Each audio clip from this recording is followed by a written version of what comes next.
Thank you, Ross, and to each one of you for being here tonight. To start off, I'll give a brief synopsis of our missionary experiences in the Democratic Republic of the Congo, realizing that there's people like the Livingstons and others who've have had even more experience than we have had. But I think it will be useful to have that kind of background. The Democratic Republic of the Congo is usually abbreviated as the DR Congo or Congo Kinshasa. And you might have also heard of the name Zaïre. Zaire was a name given to the DR Congo for a decade or so during the infamous rule of the dictator Mobutu.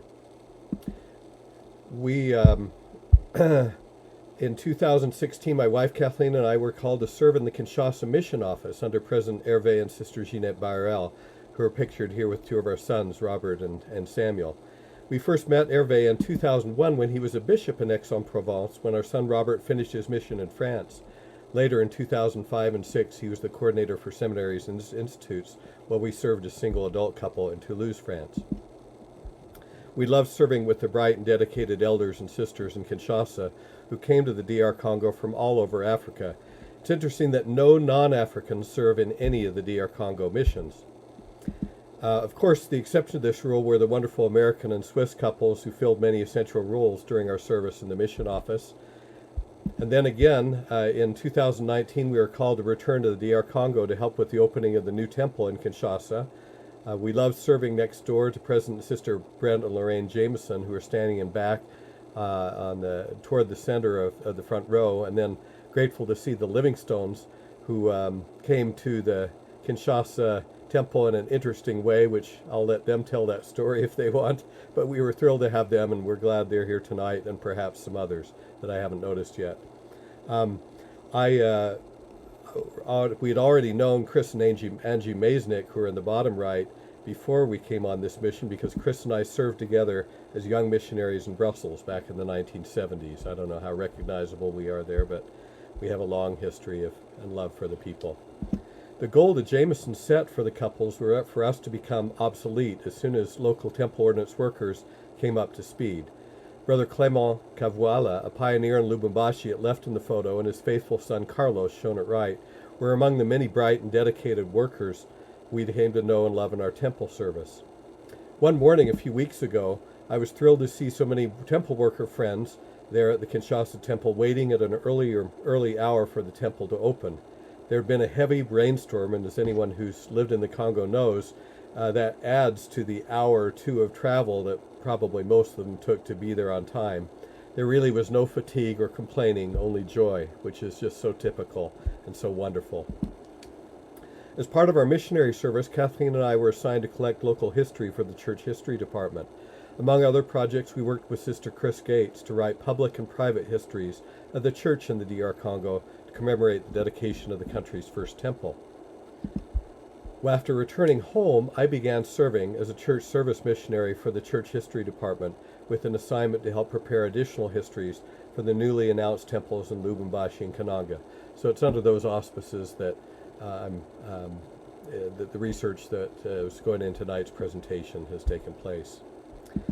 Now, I know we're taking sort of what President Kimball used to say, 10 miles of on-ramp for a quarter mile of freeway, but I wanted to start, as I usually do on any discussion with Africa, with a map, and here's why. One time, as Kathleen and I were preparing to leave on our first mission, we were in Deseret Book to pick up a few items. Someone noticed my missionary tag and asked where we were going on our mission. I told her we were going to the DR Congo.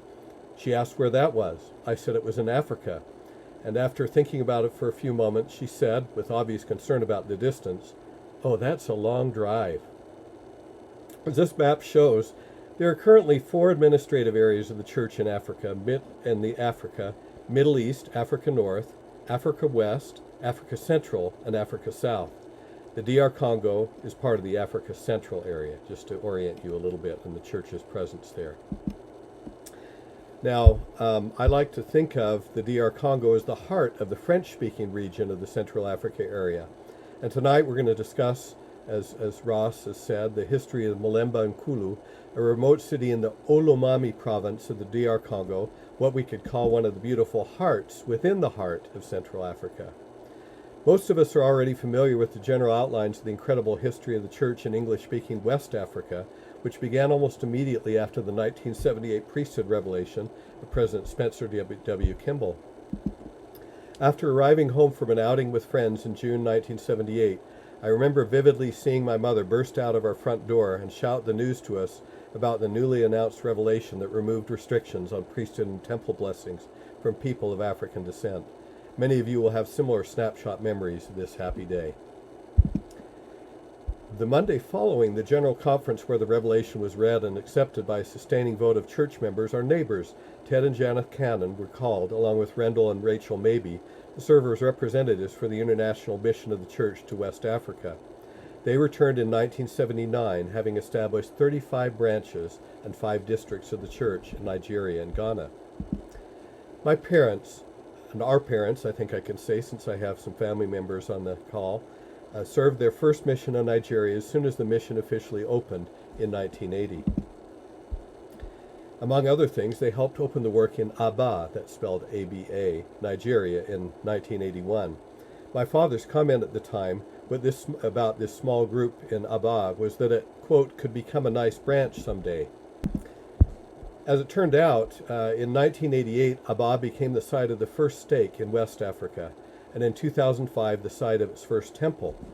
The great branch my father had envisioned when Aba had been officially opened for missionary work had now become a center of strength for the entire country.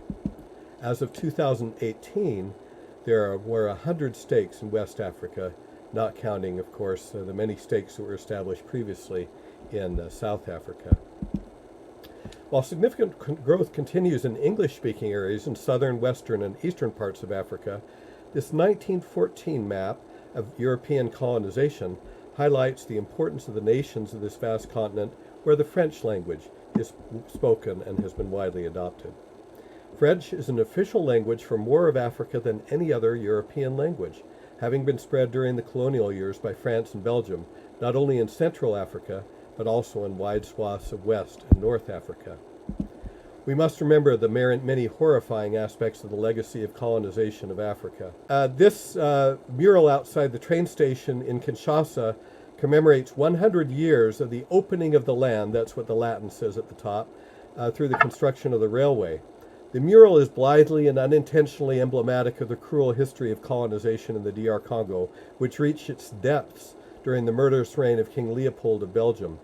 Ironically, the illustration more closely resembles the kind of tragicomic caricature one might find in a panel from Tintin than it does a noble tribute to a proud history of cooperation among equal partners.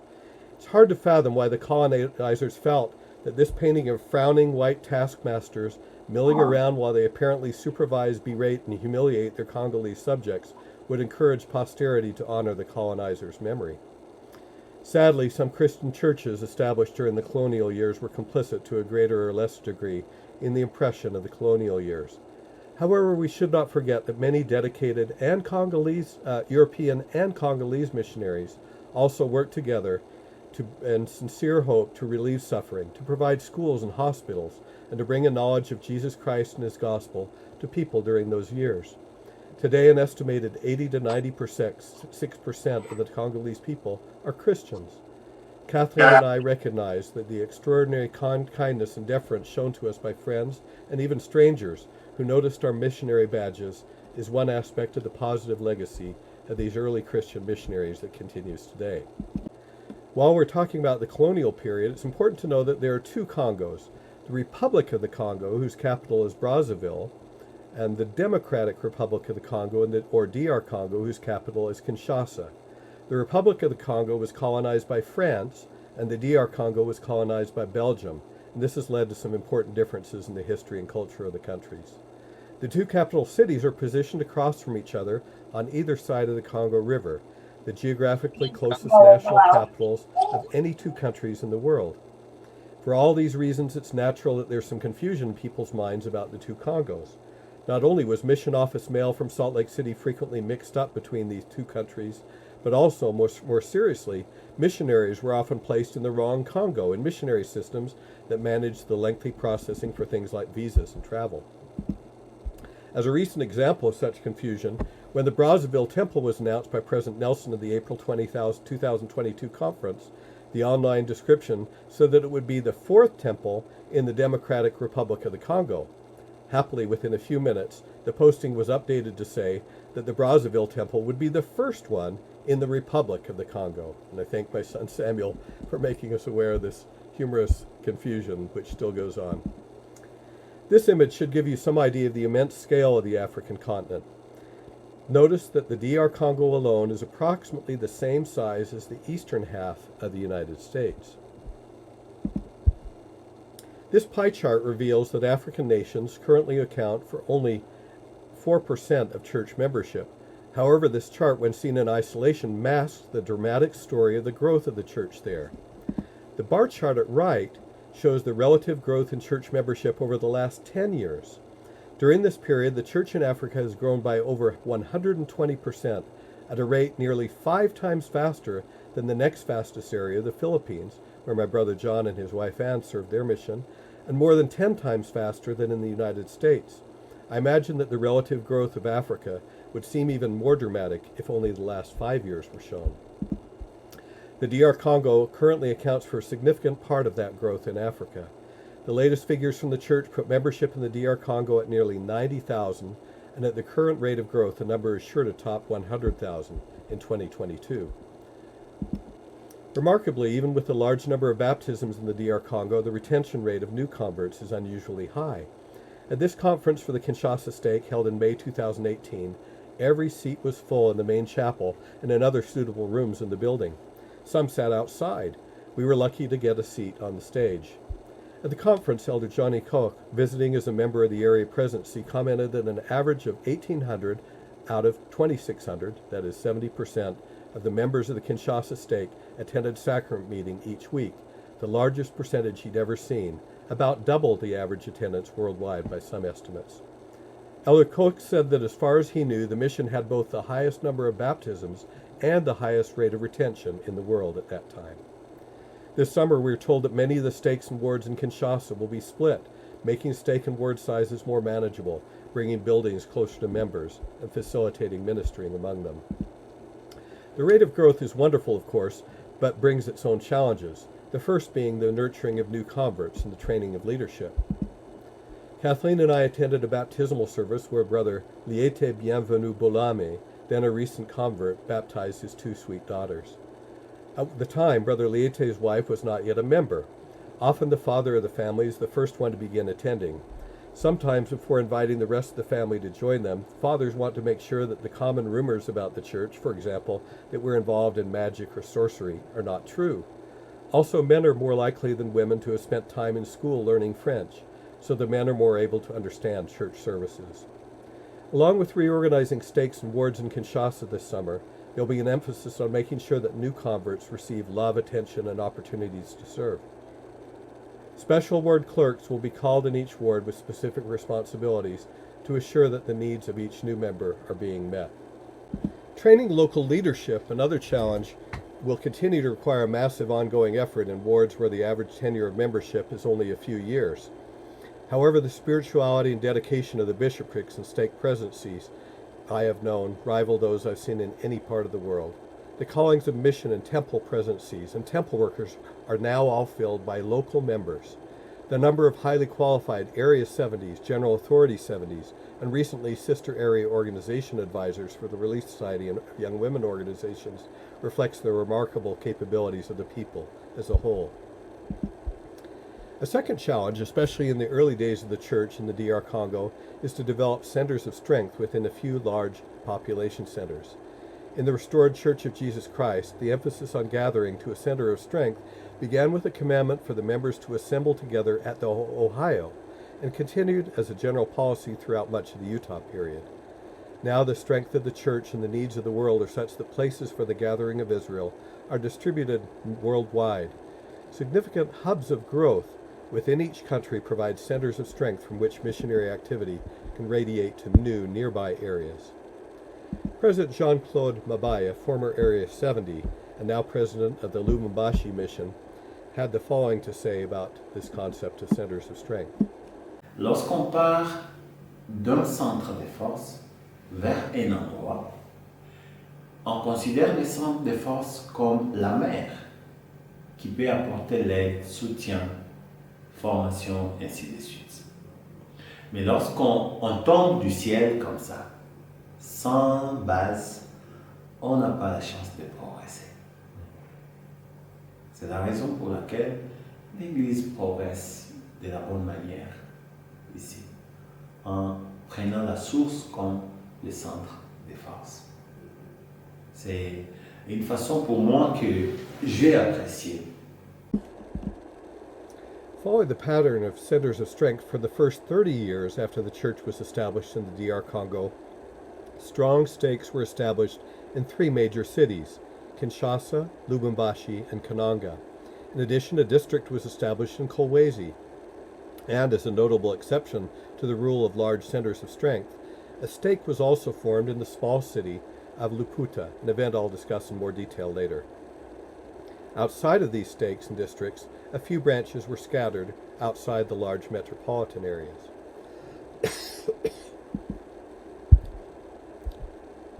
As Kathleen and I began our missionary service,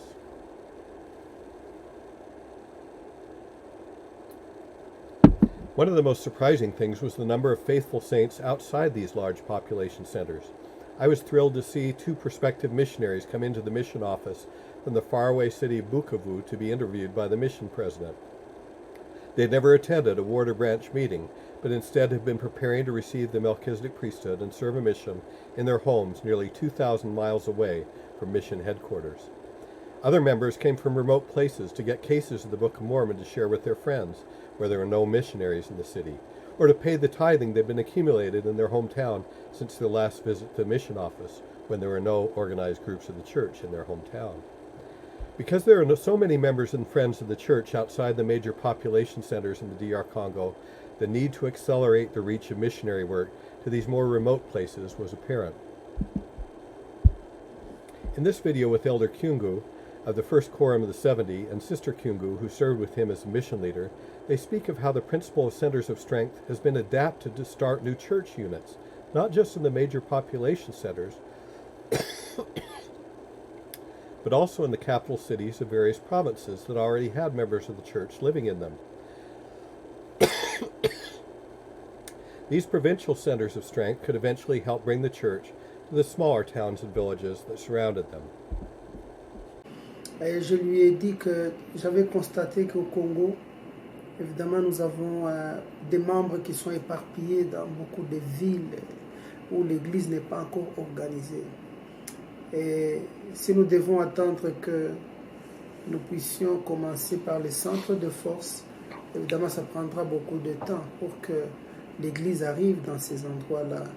Les villes comme Kamina, comme Kabinda, comme Luisa, c'est des endroits pour ne citer que ceux-là. Alors j'avais pensé, j'avais exprimé le désir de voir que nous pourrions nous concentrer sur les chefs-lieux de province, parce que ces chefs-lieux de province constituent les centres de force pour la province, et il y a une grande population, et il y a beaucoup de chances qu'il y ait des infrastructures qui peuvent accueillir l'Église.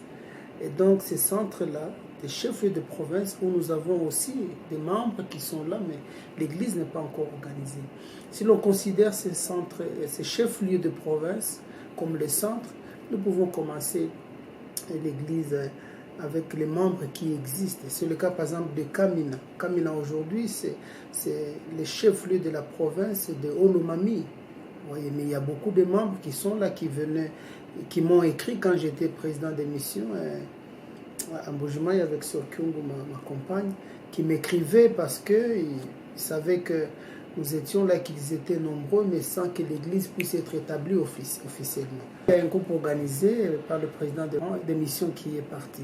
Donc si nous pouvons considérer ces chefs-lieux de province, où nous avons des membres, bien sûr, nous allons faire des recherches, il y a beaucoup de membres qui existent.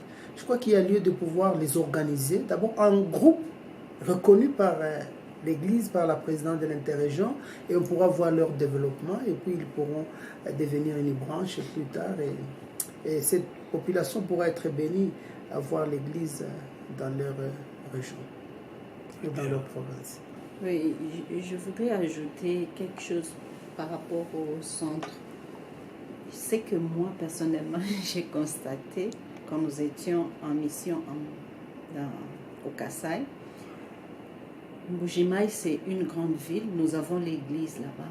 Mais pour que l'église arrive progressivement à Cabinda, ce n'est pas possible. Pourquoi? Parce que partout, il y a des petits villages, il n'y a pas beaucoup de personnes.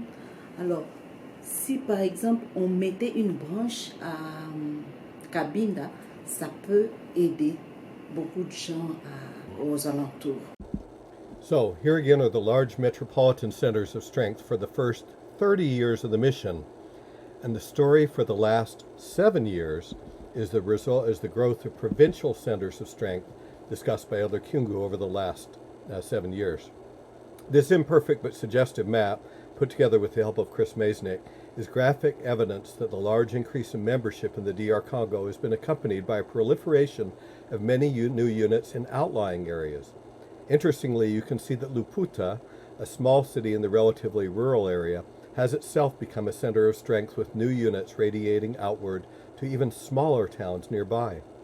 Of course, as President Livingstone and others know, having these new units in place where stakes are not yet established creates a lot of extra work for the members of the mission presidency, who are already stretched thin with caring for the missionaries and must now find the time and means to train new members in many small places who are enthusiastic but have very little experience in church practices and administration. Now, if we add to this map the newly dedicated and announced temples, we can see how the country is blessed through 3 smaller temples scattered throughout the DR Congo, plus another one in Brazzaville, supporting multiple centers of strength rather than having just one large central temple in Kinshasa. Since the beginning of the church in the DR Congo, local members have supplied enough young missionaries to cover the needs of the mission in the country, plus many more. Fortunately, just about every new young adult convert, male and female, and there are many of them, aspires and prepares to serve a mission as soon as they are able. So the challenge and availability of full-time missionaries is not always one of having enough missionaries, but rather often in the details of practical logistics.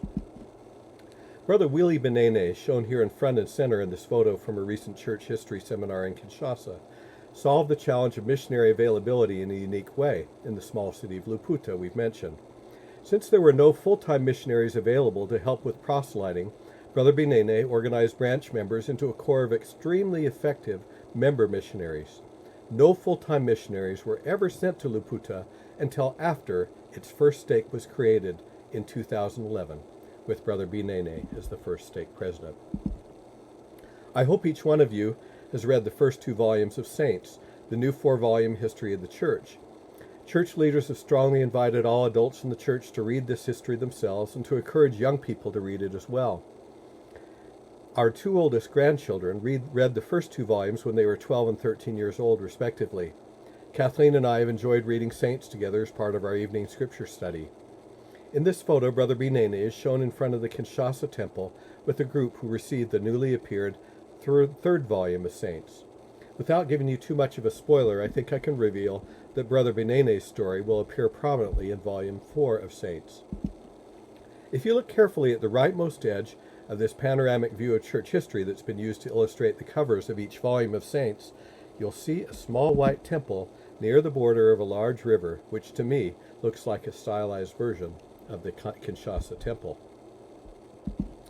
Since the example of places like Luputa has already demonstrated that missionary work in the DR Congo can continue at a rapid pace even when full-time missionaries are not available, what additional challenges must be addressed?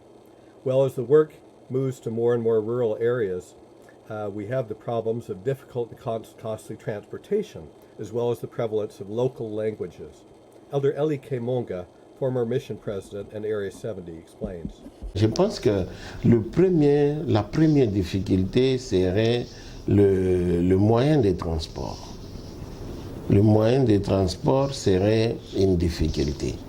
Mais si nous avons, avec la volonté et les désirs, je pense que toute personne appelée à les aider pourra les faire sans tenir compte de cette souffrance. Les premiers pionniers, les premiers missionnaires de cette église ont eu du mal à se déplacer, ils ont souffert, ils ont passé nuit dans des conditions difficiles. Quand vous voyez Pearly Pratt, quand vous voyez tous ces mondes-là et ce qu'ils ont fait, ce n'était pas facile.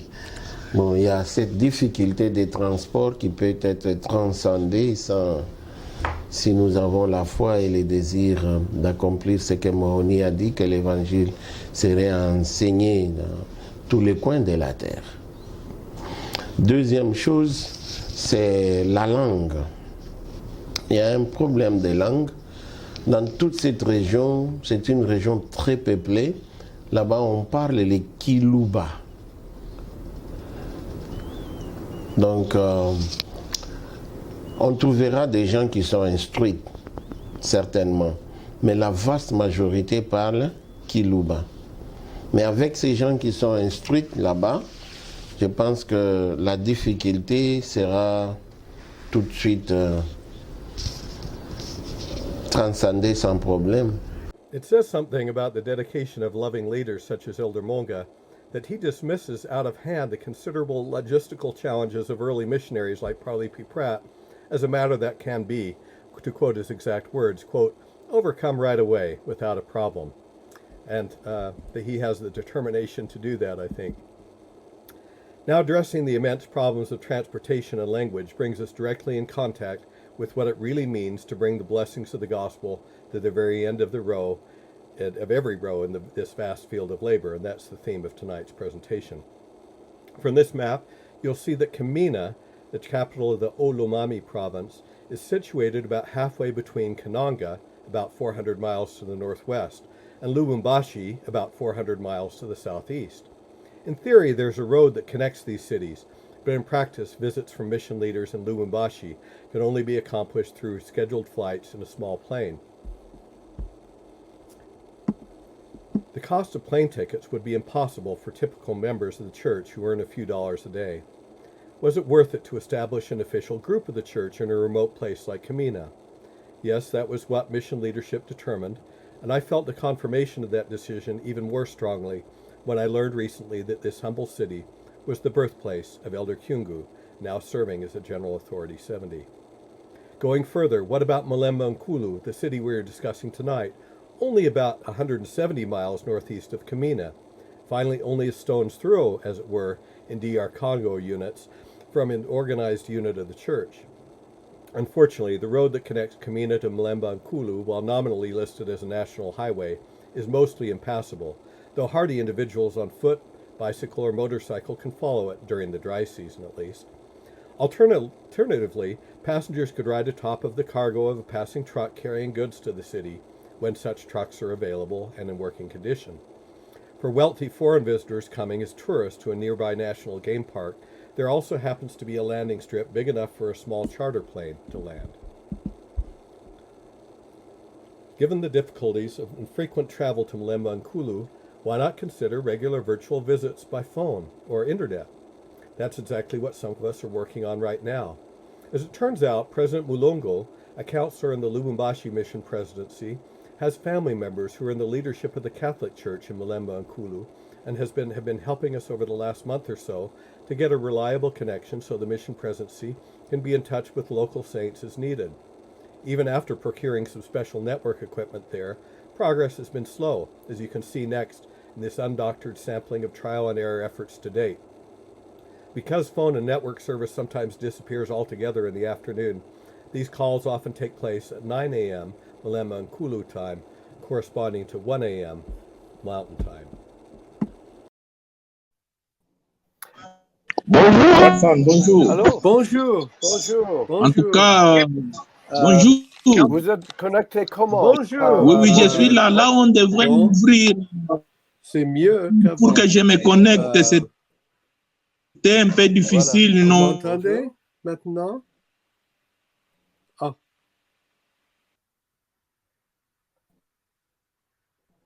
Je n'entends rien. Ah.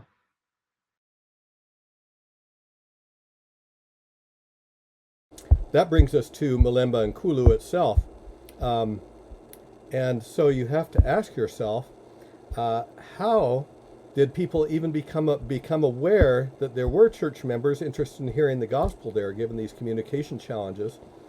And even more astonishing, how did these remote saints ever find out about the church in the first place?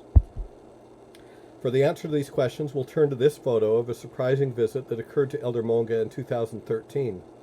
Note that the two brothers shown in the middle of the photo shared one bicycle for their long journey.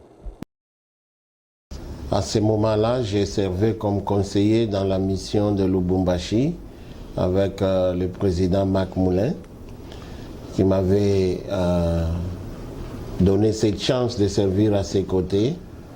Et j'étais parti à Kolwezi pour raison d'une conférence des districts à ce moment-là. Alors en arrivant à Kolwezi, nous étions accompagnés des frères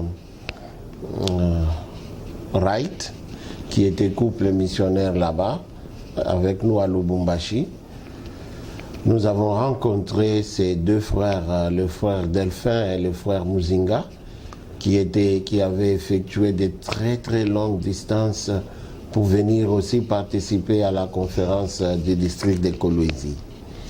Ces frères avaient voyagé pendant plus de, je pense, une semaine et demie à vélo. Leur vélo n'était pas en bon état du tout. Mais leur raison, c'était qu'ils avaient été délégués par les membres de Malemba Nkulu avec les dîmes qu'ils avaient conservées pendant longtemps. Ils ont enfermé les dîmes, emballé cela dans les papiers et puis dans les papiers en plastique pour protéger cet argent contre la pluie, et de sorte qu'ils arrivent à remettre cela aux dirigeants de la mission qu'ils rencontreraient à la conférence. Ces frères ont fait un voyage très pénible. Quand nous les avons reçus, ils étaient fatigués. Et bien, la première des choses, c'était de tendre à Elder Wright la dîme qu'ils avaient. Ils ont dit que les membres gardent leur dîme régulièrement et ils nous ont délégué de venir déposer cette dîme.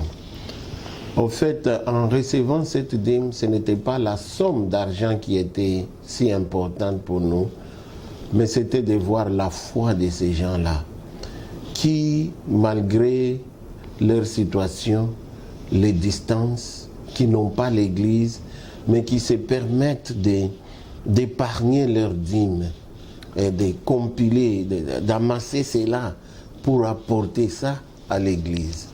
Cet effet était un fait vraiment choquant pour nous. Ils ont marché la nuit, les vélos avaient des pannes, ils sont arrivés à un endroit, ils ont voulu s'abriter, on les avait rejetés, ils ont continué, donc jour et nuit. Ils avaient une personne, je pense une sœur qui les accompagnait, mais qui n'avait pas pu faire le chemin jusqu'au bout parce qu'elle était tombée malade, d'après ce qui nous avait été dit. Nous étions très émus de les rencontrer ce soir. Et pour moi, c'est une histoire très marquante de foi. Et nous étions très émus. Le frère avec qui j'étais, Elder Wright, les a accueillis avec beaucoup de joie pour recevoir leurs dons. Et nous avons présenté cela au président Mac Moulin, qui était aussi très touché et qui a senti que ses frères devaient être ordonnés à la prêtrise. Alors, le président de mission a ordonné que ses frères soient ordonnés à la prêtrise de Melchizedek pour qu'ils soient capables de donner des bénédictions aux membres qui souffrent. Parce qu'ils avaient dit qu'il y en a qui tombent malades, il y en a qui ont besoin d'une bénédiction, mais avec la prêtrise d'Aaron, cette bénédiction leur était privée. Alors le président Marc Moulin, touché par l'esprit, il a ordonné que nous puissions, il a autorisé que nous puissions les ordonner à la prêtrise de Melchizedek. C'est ainsi qu'ils étaient ordonnés et Nous les avons demandé, avec le peu d'aide qu'ils avaient reçu, de ne pas aller par vélo, mais de prendre carrément le moyen de transport les plus faciles, qui était le camion. On leur avait acheté un nouveau vélo pour qu'ils puissent de temps en temps se déplacer entre eux-mêmes là-bas. C'était ça un peu. À Malemba Nkulu, nous avons appris qu'il y avait des groupes depuis longtemps. Depuis 1975, il y a des gens qui avaient commencé à correspondre avec l'Église. Ils ont reçu l'Église d'une manière très difficile à comprendre et à expliquer. So that raises the question, how did that very difficult to understand and explain story begin? Really, we don't have all the answers yet, but we now have some glimpses, and that's what we've been wondering for a while as historians of the church in the country. Let me tell the story a little bit then. NKULU WAñYINDO Rigobert, who's circled in the middle there, lived with his family not far from Malemba Nkulu in what was then Zaïre. In 1975, he began looking for a new church. There were troubles in the church that he and the neighboring and others in the neighboring villages had been attending. People were scattering, some here and some there. What should be done? WAñYINDO decided to fast and pray for 3 days. One night during his fast, he had a dream. In the dream, he was given the answer to his prayer. The names of 3 churches were mentioned. He already knew something about 2 of the churches, but the name of the 3rd church, the Church of Jesus Christ of Latter-day Saints, was new to him. It seems that at that time he didn't know whether a church with that name even existed. To find out what the Lord wanted them to do, WAñYINDO decided to use the scriptural method of casting lots. Casting lots is a way of selecting or eliminating several options of a choice, often done by choosing one slip of paper or another kind of small object from among several. Sometimes people today do something similar when they seek spiritual guidance by opening up the scriptures to a random page.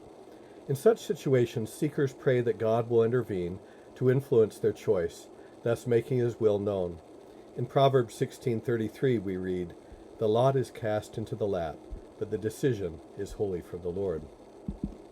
WAñYINDO assembled people from 3 villages of Kikonja, Songwe, and Manga to his home. Only the men were invited into the house. The women and children were to wait outside until an announcement of the decision was made. WAñYINDO cut some paper into 3 pieces and wrote the name of one of the 3 churches on each piece. He crumpled the papers and threw them into the air. After the papers had fallen to the ground, he called for Zaïre, the young son of WAñYINDO's friend Musenge Mwepo Ezona, to come into the house and choose one of the papers. WAñYINDO opened up the paper that Zaïre had picked and read it out to everyone. The Church of Jesus Christ of Latter-day Saints. The process was repeated 3 times. Each time Zaïre picked the same paper, the one that read, The Church of Jesus Christ of Latter-day Saints. The people decided that from then on they would call their church the Church of Jesus Christ of Latter-day Saints.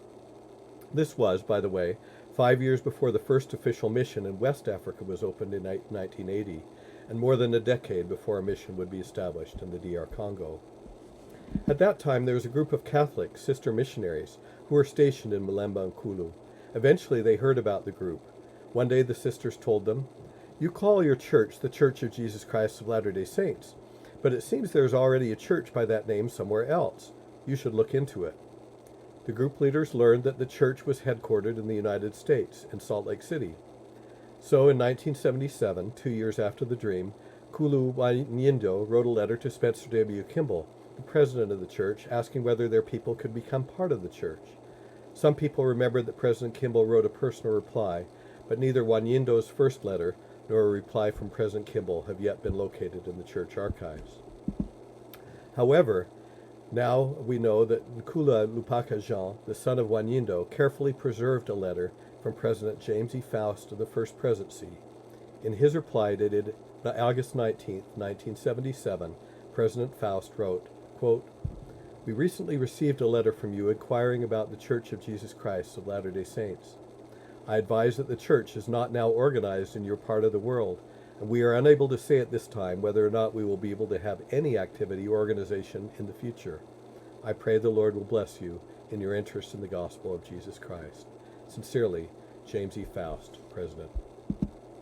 Altogether, 6 letters from Wanyindo have now been found in the church archives dating from 1979 to 1986, along with several replies. Whenever a reply came, Wanyindo would call his people together to read it. The people were told to be strong, faithful, and patient until the church could be officially recognized in the DR Congo, and a mission could be established. The saints could not be dissuaded from their belief that the missionaries would come to them.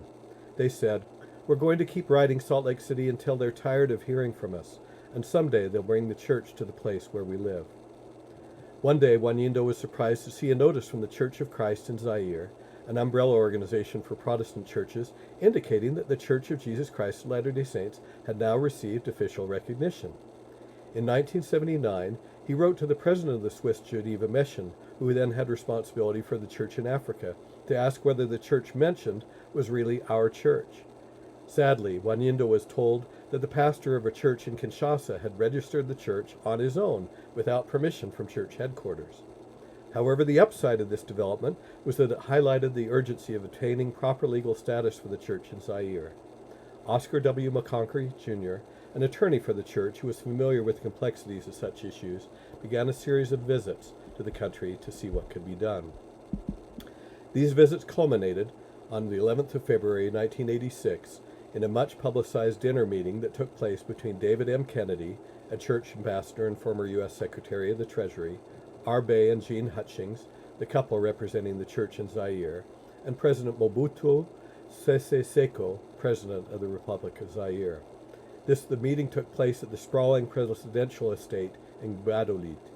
The meeting lasted 4 hours and was widely covered on radio and television across the country.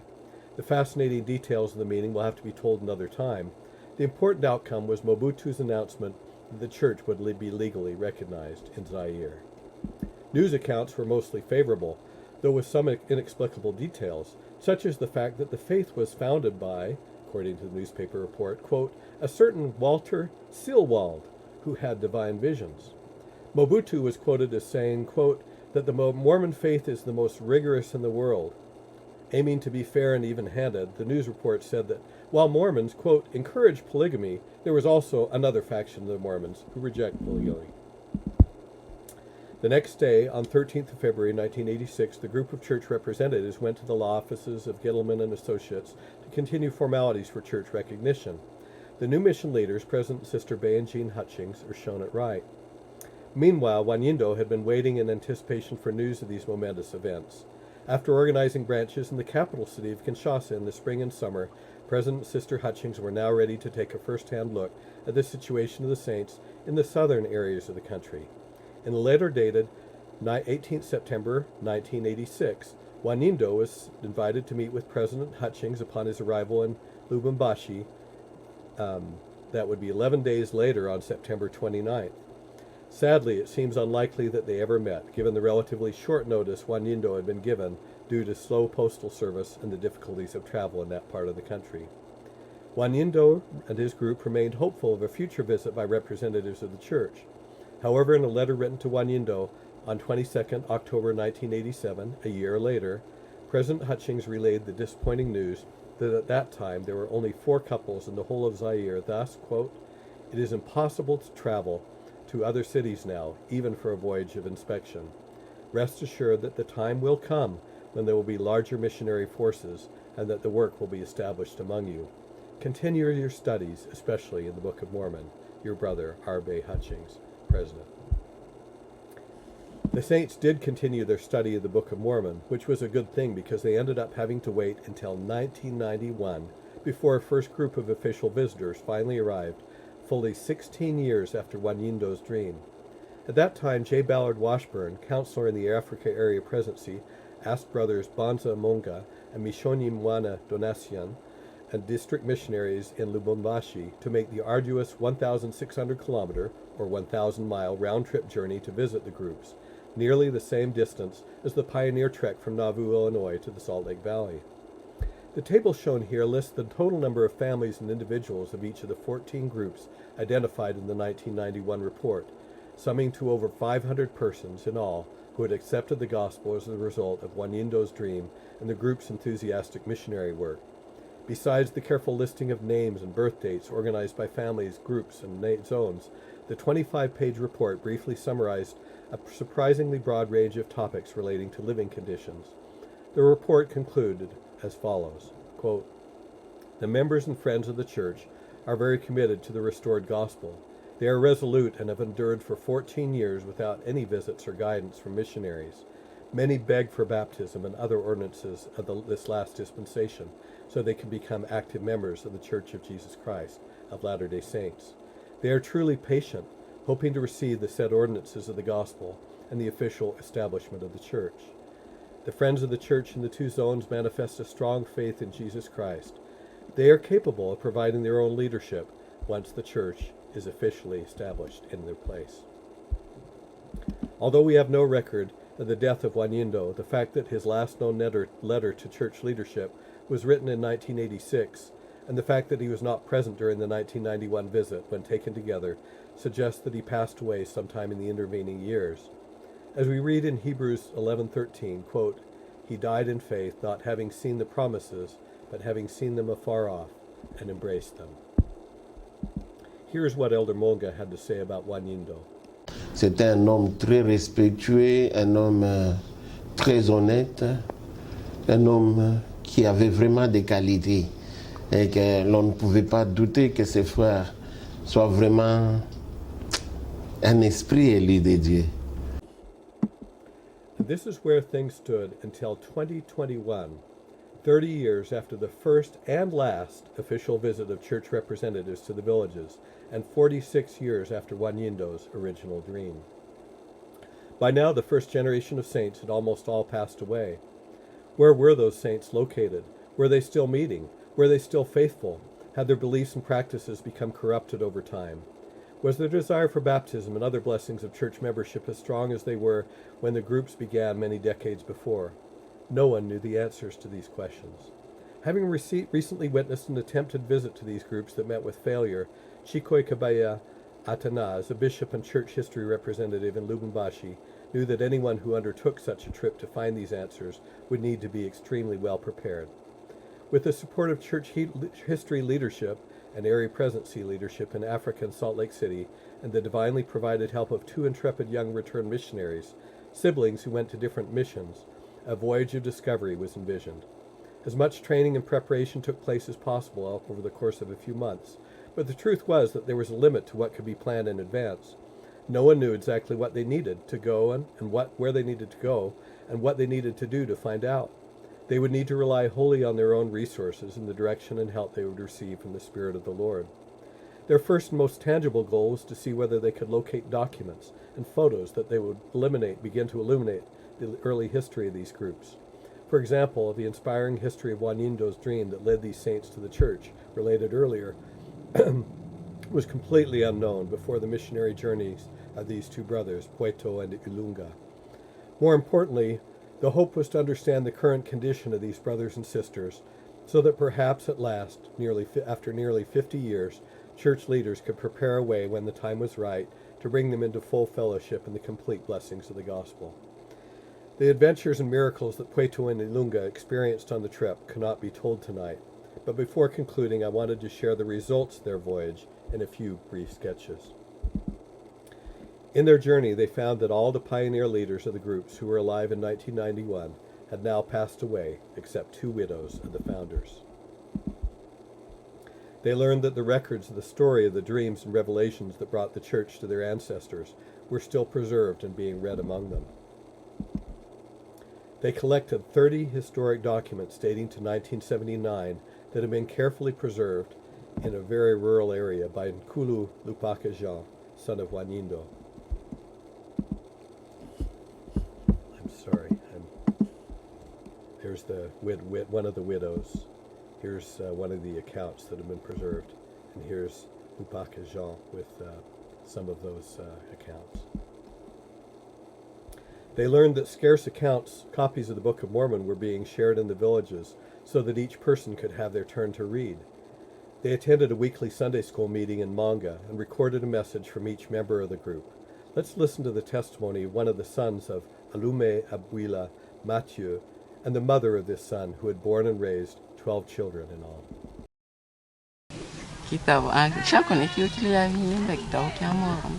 I know about the Book of Mormon, really. Have you already read it? Yes. How many times? So many times I cannot count how many times I read the Book of Mormon. Okay.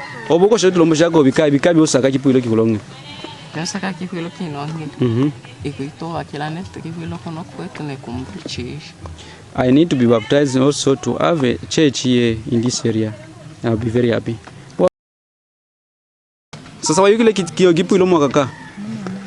I knew this church since 1990. Wow. No, I'm not yet to be baptized. I say we can also kimba kipuiloki kilong. We need to be baptized also to have our church in this area. Wow. I have like 12 children. Okay. Bon, so you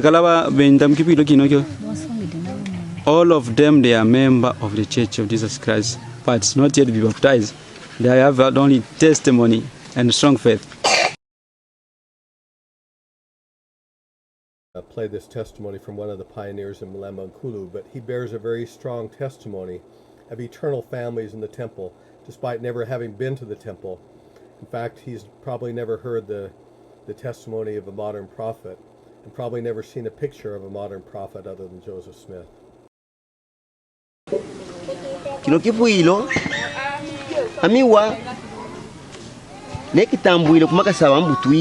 Like for me, I received this church from the hands of my parents. When I was old man, I get married to my wife. I was a student at that time. And then they accept that. They told me this is a true church. There is a church to eternal life. Even though you die today, you'll say that I'll get salvation. This is a true church in this life. Because this church has a temple. Many churches, they don't have temples. But they have no different places. But this church has a temple. According to what we learn from the church, we have many things. This church, we serve also those that died without salvation. We think of our salvation to our ancestors. I believe that this is the true church in the world. Everyone was relieved with the safe return of our two elders. One of them had become ill and had to return home as quickly as possible, saving time by taking speedboats across the Lualaba River and Lake Kabamba before they found an all-night ride, taking them from the Kyolo to Likasi and finally arriving home at 4 a.m. We were surprised and grateful that none of their recording equipment was damaged or stolen by bandits during the trip. And to our joy, they returned with 30 originals of historic documents carefully preserved and provided by NKULU Jean. In the interview of Puetoen Lunga that followed their return, they were asked to relate their feelings now that they'd finished their mission. They said, quote, "Though our mission has ended, we're still worried because the goal is not yet accomplished. The people said, today we're still waiting for who knows how long to have a church here. They worried that we would go home and never return, that we would be like the sad story of Noah when he sent out the raven and the raven never came back. They said, don't be like the raven, be like the dove and return again to talk to us about the gospel." End of quote. All those who know the story of these faithful brothers and sisters feel the same way. What can be done to bring the full blessings of the gospel to the patient saints of Malemba Nkulu, to reassure them that the Lord has not forgotten their pleadings for baptism and their faithfulness that now nearly approaches 50 years? Now that branches in the DR Congo are spreading in all directions and are inching their way toward these dear brothers and sisters, we hope that the Lord will accept their sacrifice and let them know with certainty that their long wait is nearly over. Elder Monga shared this personal experience he had with one of the brothers from Malemba Nkulu. The name of this brother, now deceased, had been submitted to the temple, presumably by a relative who had moved to a larger city. Ils attendent. Ils ont vécu avec foi, avec espoir que l'évangile rétablit leur serait permis, leur serait donné dans toute sa plénitude. Mais il y en a qui sont morts avec foi, que ceci les viendrait toujours. Et j'ai même moi-même été surpris dans les temples. Je suis allé sans amener mon propre nom. J'ai reçu le nom d'un frère de ce groupe. Et j'étais très ému dans les temples. Je connaissais la personne et je sais que c'était bien lui et que Dieu m'avait permis de le servir. C'était un homme qui a vécu avec la foi et je suis très touché. Pour moi, je sais que au moment opportun, si ces frères, l'occasion leur sera permis d'adorer comme nous adorons, il sera une très grande bénédiction pour leur progéniture. By chance, as I passed the front door of the Kinshasa temple one day in April, I saw Sister Monga with this beautiful group of saints who asked me to take their picture. I learned only afterward that this group included the family of Malemba Nkulu, a descendant of one of the families in the Malemba Nkulu area, who've been able at last to come to the temple and be sealed. What joy I felt in this special witness of the Lord, that the Lord had neither forgotten the dead nor the living members of this sweet and faithful family. I resolved inwardly to do whatever I could to see other families like these come and receive the blessings of the temple. Adding to my joy, just this week, many friends and family members, I think we have somebody with their mic on. Many friends and family members were thrilled when we saw drawings released to the temple for Lubumbashi and an announcement of the groundbreaking that will take place on August 20th. I hope that the Lubumbashi Mission Presidency, who hold the keys to the work of sharing the gospel in this part of the country, will be successful in arranging a visit to the area to learn about the situation of the saints in Malemba Nkulu firsthand. Some of us have begun to discuss the possibility of producing a video documentary of the incredible history of the church in the DR Congo that would be eventually shared with saints all around the world, perhaps timed to coincide with the dedication of the Lubumbashi Temple or the appearance of the fourth and last volume of Saints, which will feature many stories about the international church. If successful, the DR Congo project would be another in a series of highly acclaimed films, illuminating, inspiring, and sometimes misunderstood episodes in church history, produced in conjunction with the Interpreter Foundation. After a surprisingly successful run at movie theaters around the country, Witnesses took first prize in feature films at the LDS Film Festival. The companion documentary, Undaunted, has recently been released on DVD and streaming video platforms. And the screenplay for a new feature film telling of how the Lord prepared Brigham Young to lead the church following the tragic martyrdom of the prophet Joseph Smith is currently being written. So if you have any interest in supporting these kind of productions, please contact me at interpreterfoundation.org.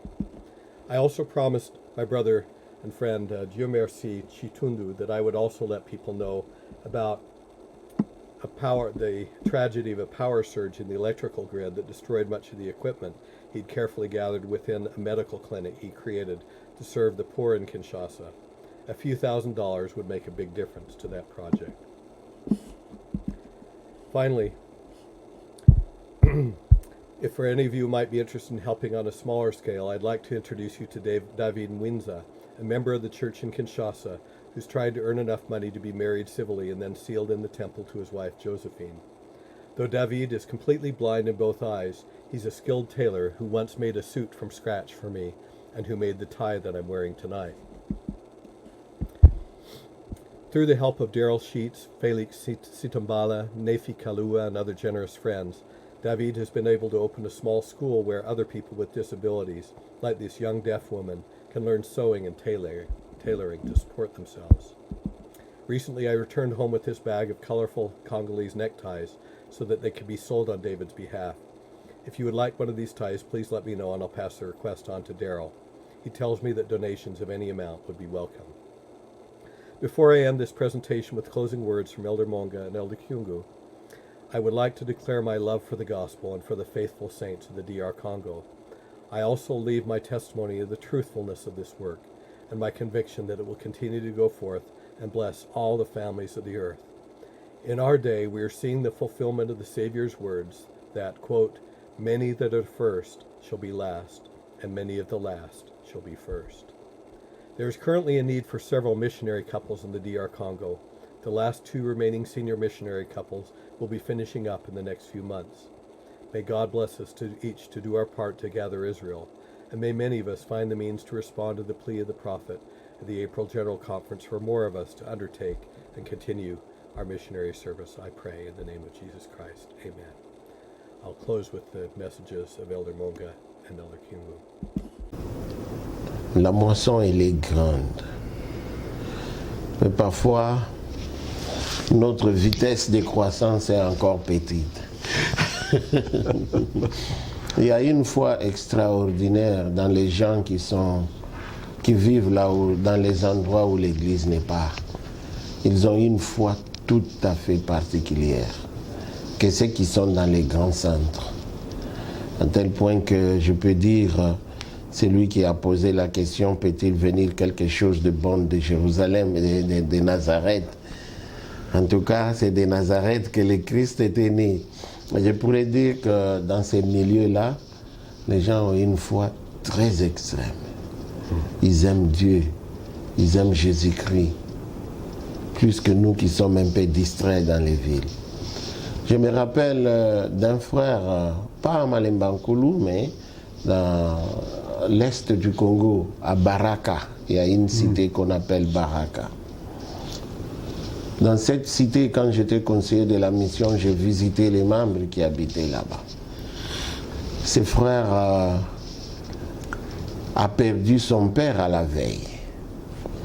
Son père est décédé sur la route quand on l'a mené vers Bujumbura pour prendre les soins. Mais ce frère est venu à l'église dimanche, il a dit, il n'a pas voulu que quelqu'un le sache. Il a dit, non, je dois d'abord être à l'église les dimanches. Je sais que mon père est mort, mais on est en train d'amener les corps. Mais ma grande joie, c'est de prendre la Sainte Seine et de communier avec les frères. Et puis je vais aller pleurer avec ma famille. C'est une foi que je n'ai pas vue même dans les grands centres.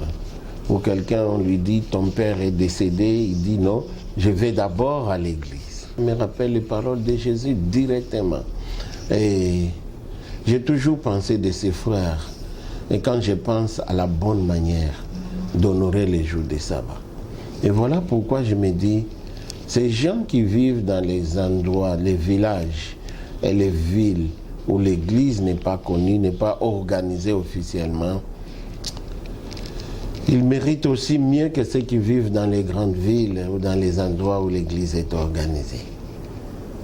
J'ai pris que nous puissions avoir une pensée vers ces gens là-bas et savoir qu'ils sont fils et filles de Dieu et qu'ils aiment Dieu aussi et qu'ils exercent une foi dans leur Sauveur qui est Jésus-Christ.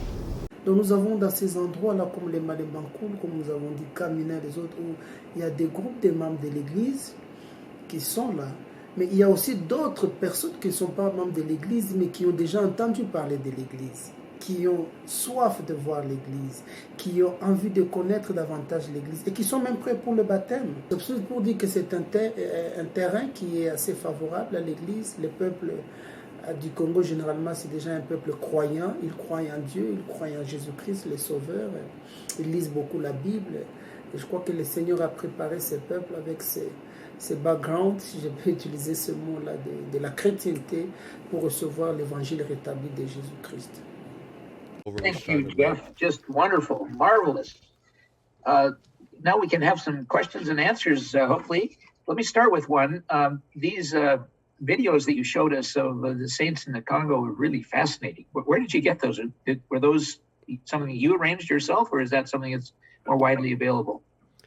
The ones of the church leaders are from oral history interviews that I've done for the church history department. There are many more of the saints themselves that are some of the ones that were taken Malemba Nkulu. They were actually taken by the 2 young missionaries who had their mission there in 2021, who took their short mission to find out what happened to those people. So, so some are ones that I've collected and some are ones that other people have taken. Absolutely fascinating. feel free to unmute and ask any questions you'd like of Brother Bradshaw. Well, you're thinking about it, let me just ask another question. You mentioned something about robbers. You were worried about robbers taking precious things from some of the missionaries. How is crime a problem there for the church or for leaders of the church there? Not generally, but the highways, ever since biblical times, are always, the place where you're going to run into robbers seeking to profit by vulnerable journeys. So the two that we sent there, one of the dangers they had besides sickness and other problems was that they did run into people who stole their money, who required bribes to get them to pass to where they needed to get to and so forth.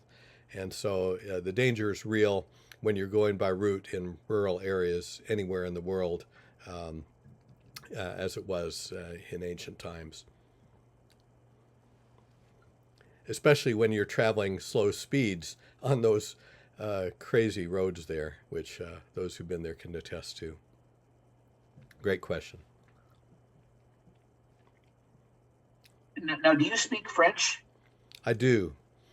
That obviously must have been a requirement. No, there are many of the missionaries who've been there who've either not spoken French and they're able to serve tremendously in their calling, even if they speak very little, or some who've learned, like my wife, who had known a little bit before she went on our first mission, but over the course of the time we were there, became an excellent speaker of French.